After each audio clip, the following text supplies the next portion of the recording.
Hello good morning friends, welcome back to my channel my creations में मैं लता आप लोगों का ढेर सारा स्वागत करती हूँ। तो फ्रेंड्स, स्वागत है आपका एक और मोटिवेशनल वीडियो में। वीडियो बहुत ही खास होने वाली है जो आपको बहुत ज़्यादा पसंद आएगी, इसलिए वीडियो को लास्ट तक ज़रूर से देखना।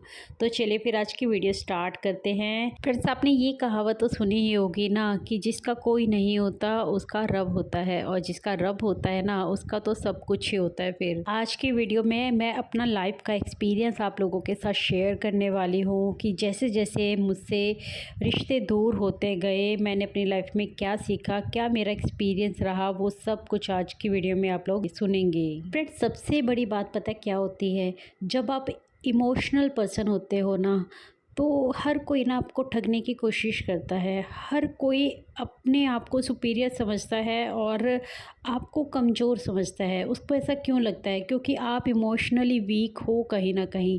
मैं भी बचपन से ही अपने आप को ऐसा ही समझती हूँ आज के टाइम पर कि मैं शुरू से ही इमोशनली वीक रही हूँ। रिश्तों में कहीं ज़्यादा हद तक शामिल होना, रिश्तों को अपना टाइम, वक्त, एफर्ट, एनर्जी सब कुछ देना, हर रिश्ते को बहुत ही प्यार से सजाना, ऐसा मेरा भी व्यक्तित्व रहा है शुरू से ही। अपने रिश्तों में मैं हमेशा शुरू से ऐसा रही हूँ कि हमेशा मुझे कुछ ना कुछ उनके लिए करना है, और कुछ भी ऐसे ही नहीं बोल देना। कोई भी बात मैं कभी भी ना, कुछ लोग होते हैं ना जैसे कि कुछ भी है मुंह फट है ना, और उनका कहना पता क्या होता है कि हम तो भाई जो बोलते हैं मुंह पर बोलते हैं, लेकिन वो सही नहीं होता। मुझे नहीं लगता सही होता है। मैं बहुत बार अपने नेचर को अगर बात करूँ ना, तो मेरे साथ पता क्या होता था कि मेरे साथ कोई गलत भी कर रहा है ना, मुझे किसी की बात पसंद भी नहीं आ रही, तब भी मैं कभी किसी के मुंह पर उसकी बुराई या फिर उसको बुरा भला नहीं कह सकती। ऐसा मेरा नेचर रहा ही नहीं शुरू से।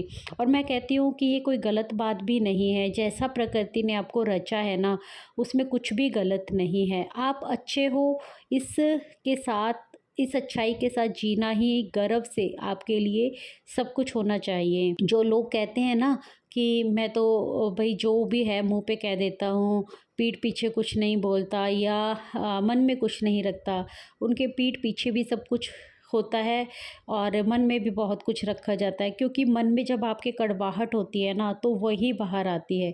जिसके मन के अंदर कड़वाहट ही नहीं है तो उसके जुबान से भी वो कड़वाहट कभी नहीं आएगी। ऐसा नहीं है कि हमें उन लोगों का बुरा नहीं लगता कभी, या किसी का बुरा किया गया व्यवहार हमें हर्ट नहीं करता, लेकिन हमारा व्यक्तित्व ऐसा नहीं है कि हम दूसरे को नीचा दिखाते जाएं, है ना। लाइफ के एक्सपीरियंस से जीवन के इस पड़ाव में आते आते ना, मैंने एक बहुत बड़ी सीख ली कि ठीक है, हम सामने वाले को तो चेंज नहीं कर सकते, बट हमेशा हमेशा अपना ही बुरा करवाते रहना या फिर लॉस करवाते रहना, या सबसे बड़ी बात पता है क्या होती है, अपने आप को इमोशनली हर्ट करवाते रहना भी कहीं की समझदारी नहीं है। जो रिश्ते ऐसे हैं कि आपको हमेशा जज करते हैं, आपको सबसे बड़ी बात पता है क्या होती है, डोमिनेट करते हैं। डोमिनेट करने वाला ना जो रिश्ता होता है वो बहुत ही ज़्यादा हर्ट करता है, आपको अंदर से हिला के रख देता है। मैं जब कभी अपनी पुरानी ज़िंदगी को याद भी करती हूँ, सोचती हूँ, तो मुझे ऐसा लगता है मैंने अपने रिश्तेदारियों में, अपने रिश्तों में बहुत ज़्यादा एफ़र्ट लगाए, उनके साथ अपने रिश्तों को सही बनाने में बहुत ज़्यादा एनर्जी लगाई, लेकिन उस एनर्जी का कोई फ़ायदा नहीं हुआ। उन्होंने कभी मुझे समझा ही नहीं।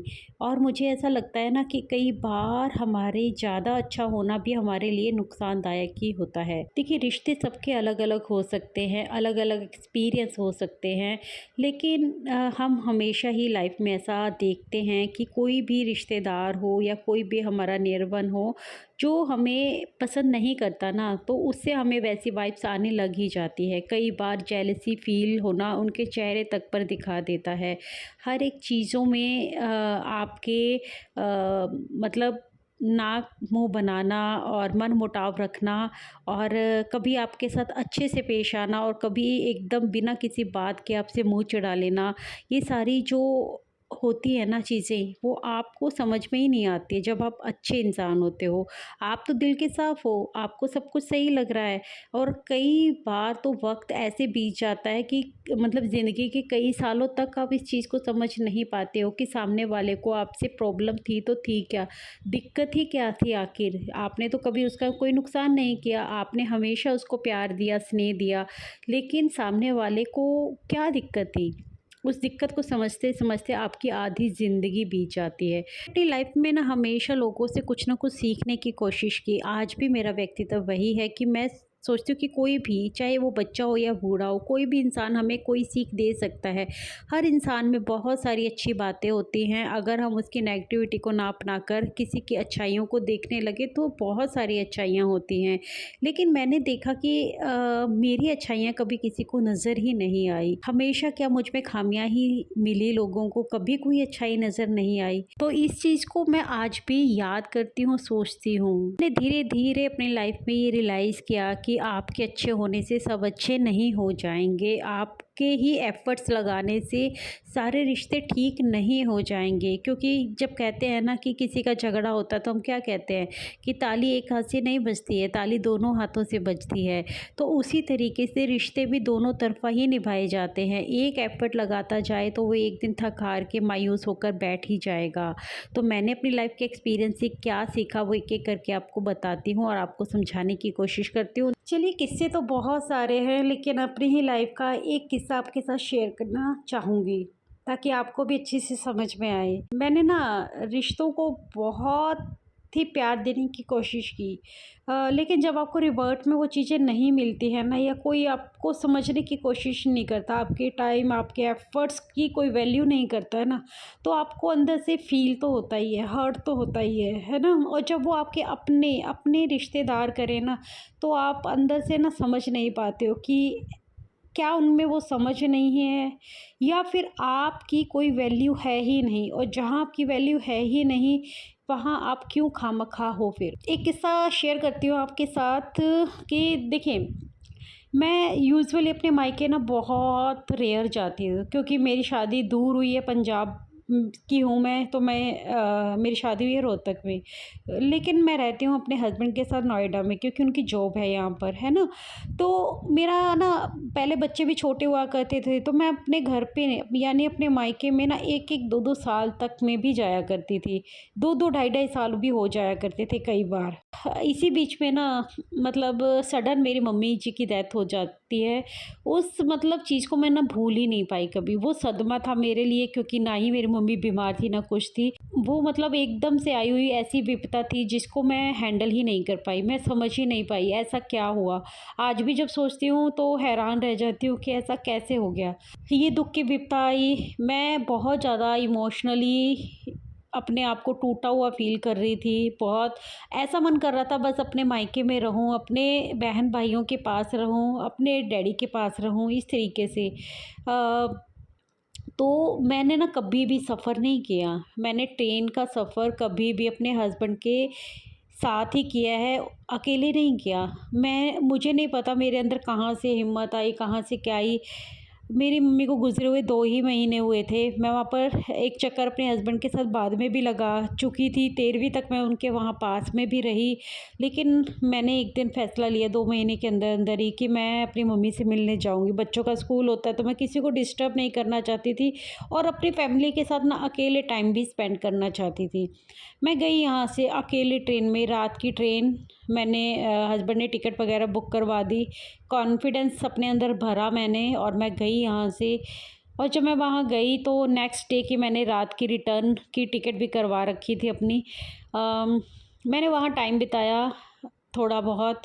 जिस दिन मेरे नेक्स्ट क्योंकि नेक्स्ट डे मुझे आना था वापस, रात की मेरी ट्रेन थी वहाँ से। दोपहर में मैं क्या देखती हूँ कि मेरी भाभी अपने कामों में लगी हुई है, मेरे भाई अपने कामों में लगे हुए हैं, है ना? मतलब सब अपने कामों में लगे हुए हैं, और मैं वहाँ पर भी अकेले टाइम स्पेंड कर रही हूँ। तब मुझे एक बात रियलाइज़ हुई कि जैसा हम सोचते हैं जी, या फिर जैसा हम वक़्त जीना चाहते हैं लोगों के साथ, ऐसा शायद लोगों के पास ना ही वो इमोशंस है, ना ही वो टाइम है। कितने यत्नों के साथ, कितना सारा अपने अंदर कॉन्फिडेंस भर के वहाँ से अकेले मतलब आई हूँ, वो अपने अपने कामों में व्यस्त हैं। उनके दिल में, उनके दिमाग में एक बार भी ये क्वेश्चन नहीं आ रहा है कि ये अपना टाइम निकाल कर आई है, अकेले लाइफ में पहली बार इसने सफ़र किया है और ये हमसे मिलने के लिए आई है, तो हमें इससे टाइम देना चाहिए। ये हमारे जो घर के काम हैं या और भी हमारे जो काम हैं, ये हम कल भी कर सकते हैं। इसके जाने के बाद मैं कोई वहाँ पर 1 हफ़्ता नहीं रुकने वाली थी, 1 महीना नहीं रुकने वाली थी। मैं सिर्फ़ जस्ट 1 दिन रात में मैं गई हूँ, पूरा दिन लगा लीजिए, उसके नेक्स्ट डे मेरी रात की ट्रेन थी। तो यही टाइम था। लेकिन बहुत फ़ील हुआ मुझे उस टाइम पे, बहुत अंदर से, मतलब ऐसा हुआ कि मैंने किसके लिए अपने टाइम्स लगाए, अपना एफ़र्ट्स लगाया, इतना बड़ा रिस्क लिया। मैं अकेले ट्रेन से गई, फर्स्ट टाइम शादी के बाद, अकेले वहाँ से आई हूँ, आना है मुझे रात में, लेकिन किसी के पास मुझे टाइम ही नहीं है देने के लिए, है ना? मेरे टाइम की, मेरे किसी भी चीज़ की कोई वैल्यू नहीं है, मेरे इमोशंस की कोई वैल्यू नहीं है। तो तब मैंने सोच लिया कि नेक्स्ट टाइम मुझे ये रिस्क नहीं लेना है अपनी लाइफ के साथ, मुझे इतना बड़ा डिसीज़न नहीं लेना है। हम इमोशनली वीक होते हैं। उस टाइम पे बहुत टूटी हुई फ़ील करती थी, बट मैं जिसके लिए फ़ील कर रही थी, अपनी मम्मी के लिए, वो तो इस दुनिया में नहीं थी। बट सोच रही थी कि अपनों के साथ बैठकर शायद मेरा मन हल्का हो जाएगा, मुझे भी कुछ अच्छा फ़ील होगा, बट नहीं होता। किसी के पास टाइम नहीं होता है आपके इमोशंस को समझने के लिए, आपको टाइम देने के लिए किसी के पास टाइम नहीं है। तो वो भी एक लाइफ़ का ऐसा एक्सपीरियंस रहा है जो मुझे हमेशा याद रहेगा। कुछ सबक भी दे के गया कि अपना टाइम किसी के ऊपर वेस्ट मत करो, क्योंकि मेरे जिसके लिए थे वो तो इस दुनिया में है ही नहीं, तो फिर मैं किसको अपना इमोशन दिखाना चाहती हूँ। उनको कोई फ़िक्र नहीं है, आपके इमोशंस की कोई वैल्यू नहीं है। और ऐसे किस्से सिर्फ़ मायके साइड के नहीं, ससुराल साइड के भी होते हैं, मेरे भी हैं, बहुत सारे हैं, कि जब जिसको यूज़ करना था, जब चाहिए होती थी मैं, तो हर किसी ने यूज़ किया, हर दिखावा किया मेरे साथ, बट जब मुझे ज़रूरत थी, मुझे लाइफ में ज़रूरत पड़ी इमोशनली हर तरीके से, तो नहीं कोई खड़ा रहा। क्या ही बोलूँ अब मैं। तो ऐसे बहुत सारे एक्सपीरियंस हमारे साथ होते हैं लाइफ में। आपके भी कोई एक्सपीरियंस ऐसे रहे हो, कमेंट सेक्शन में मुझसे साझा करना चाहें तो इस वीडियो के नीचे ज़रूर से कमेंट करना और अपनी लाइफ का एक्सपीरियंस भी साझा करना, ताकि मुझे ऐसा लग रहा है कि आप सब मेरे फ्रेंड्स हो। अब आप ही हो मेरे फ्रेंड्स, मुझे ऐसा लगता है अब आप ही हो, क्योंकि अब मैंने ना तो फ्रेंड्स ना रिश्तेदार इस तरीके से अपने आसपास रखना छोड़ दिया है मैंने। जीवन का देखिए सिंपल सा फंडा है, जिसने आपका साथ दिया ना उसका साथ दो, और जिसने आपको त्याग दिया ना उसे आप भी त्याग दो। कई बार ना हम सिर्फ लोगों को दिखाने के लिए ही अपने रिश्ते निभाते चले जाते हैं कि लोग क्या कहेंगे, समाज क्या पूछेगा, तुम्हारा परिवार कहाँ है, तुम्हारे रिश्तेदार कहाँ हैं, है ना? तो इन सब चीज़ों की वजह से ही डर डर के हम वो लाइफ जीते रहते हैं। कुछ लोग हमें डोमिनेट करते रहते हैं तो हम डोमिनेट होते रहते हैं, है ना? मतलब अंदर ही अंदर घुटते रहते हैं और कभी भी अपने हक़ के लिए आवाज़ ही नहीं उठा पाते या फिर अपने लिए स्टैंड ही नहीं ले पाते। कई बार इसी डर की वजह से ना हम उन लोगों से डिस्टेंस ही नहीं बनाना चाहिए, लेकिन मैं कहूँगी बनाना चाहिए, ज़रूर बनाना चाहिए। अपने हक़ के लिए ज़रूर लड़ना चाहिए।